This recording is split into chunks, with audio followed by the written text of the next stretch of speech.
Alors, au Congo, l'emploi repose sur un établissement public dénommé l'Office national de l'emploi. Quelles sont les missions de l'Office national de l'emploi ONEM? C'est l'intermédiation. Nous sommes, pour parler très simplement, le commissionnaire de l'emploi. Nous avons les offres d'emploi que publient les entreprises et nous avons les demandeurs d'emploi que nous enregistrons. Notre rôle est de les rapprocher les uns des autres en fonction des formations, en fonction des profils qui sont offerts. La politique dans ce secteur est également garantie 1 par la Constitution, 2 par les textes de l'ONEM, 3 par les textes de l'OIT et tout récemment par un arrêté ministériel du 19 octobre 2025 du ministère de l'Emploi et du Travail qui renforce les dispositions de l'article 217 en ce qu'il est fait une obligation redondante aux entreprises de publier préalablement leurs offres à l'ONEM avant l'initiation de la procédure d'embauche. C'est celle-là la garantie pour l'égalité des chances que le gouvernement a consacrée via l'ONEM. L'ONEM joue donc ce rôle-là. Plus aucune entreprise n'a le droit de recruter s'il n'a pas fait viser son avis de vacance de poste à l'ONEM. Ce n'est pas pour remplacer les entreprises dans leur rôle de recrutement, mais le gouvernement tient à garantir toutes les chances à tous les jeunes Congolais, y compris dans le secteur des mines. L'ONEM a eu l'autorisation de la part du ministère de l'Enseignement supérieur universitaire d'implanter ses bureaux dans toutes les universités et les établissements académiques. C'est pour repousser nos limites, c'est pour se rapprocher le plus possible des futurs demandeurs d'emploi. Donc désormais, vous allez retrouver l'ONEM auprès de votre décanat. Quand vous allez payer les $50 pour votre toge pour la grande fête de collation de grade, vous verrez l'ONEM parce que vous n'allez peut-être pas me contredire, on ne nous enseigne pas les techniques de recherche d'emploi en fin de cycle universitaire. Donc les demandeurs quittent, les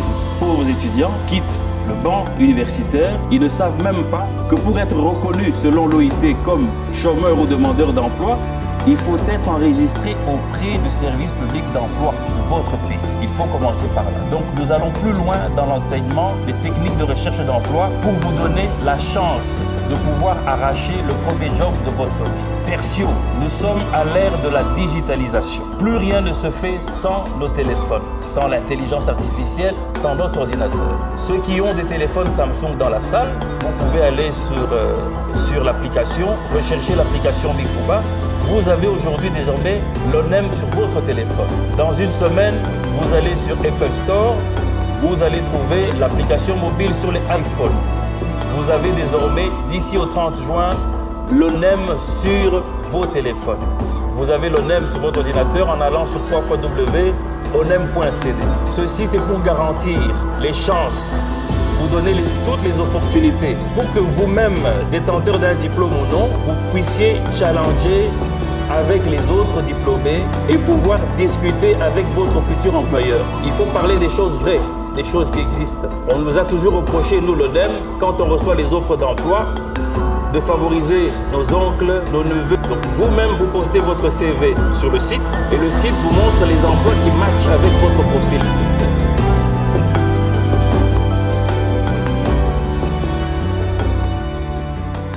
Et c'est là peut-être que je poserai la question à M. Fanon, celle de savoir s'il y a aujourd'hui des mécanismes qui permettraient par exemple aux étudiants de dernière année de faire de petits stages ou d'être exposés, en tout cas, à tout ce qui se passe dans le milieu professionnel. C'est-à-dire même pendant 2 semaines seulement. Les vacances, je pense qu'ils sont déjà en vacances maintenant.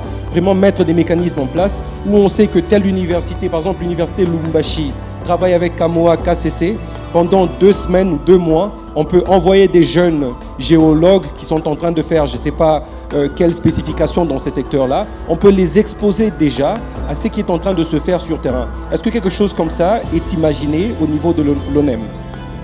Effectivement, même au-delà de l'ONEM.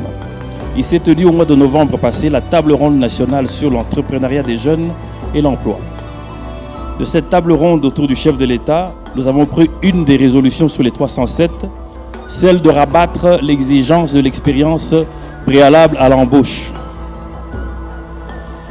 La grande réforme qui sera publiée le 30 juin, j'ai l'autorisation de vous le dire, sur le programme présidentiel Debout Jeunes Congolais, le chef de l'État, je pense, va signer un décret pour inviter les sociétés privées et obliger les sociétés de l'État à organiser une proportionnalité des jeunes à recevoir obligatoirement, effectivement, à charge de l'État, des jeunes en stage.